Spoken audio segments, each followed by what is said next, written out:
Batalion A Pelopor Satuan Brimopolda Sultra menggelar gerakan pangan murah dengan menjual bahan pokok di bawah harga pasar. Pasar murah digelar sebagai rangkaian HUT ke-13 tahun.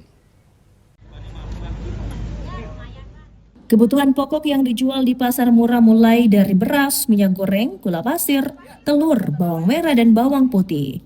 Gerakan pangan murah digelar dalam rangka HUT ke-13 Batalion A Pelopor Satuan Brimopolda Sultra untuk membantu masyarakat dalam memenuhi kebutuhan pokok dengan harga terjangkau.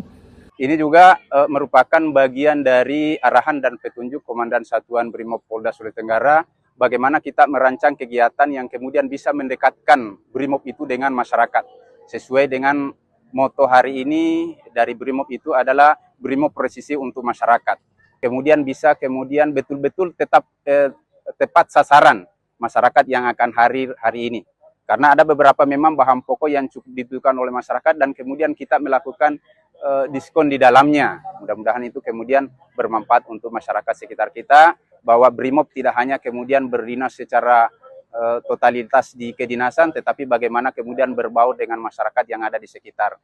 Warga terbantu dengan adanya pasar murah dan berharap kegiatan serupa dapat dilaksanakan secara berkelanjutan untuk meringankan beban ekonomi masyarakat. Sangat berarti, sangat berharga untuk masyarakat di sini, Pak. Karena kalau kita lihat di pasar, harga semakin tinggi, harganya beras, telur, apalagi telur dengan minyak, Pak. Itu yang palingan sejak.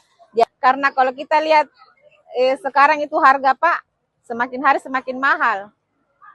Jadi kalau bisa, siapa tahu setiap saat kayak ada acara begitu, kalau bisa ada pasar murahnya. Kegiatan ini bekerja sama dengan Dinas Perindustrian dan Perdagangan, Kantor Wilayah Perumbulok Sultra, dan sejumlah distributor bahan pokok. Sylvian Sakia, Kompas TV Kendari, Sulawesi Tenggara.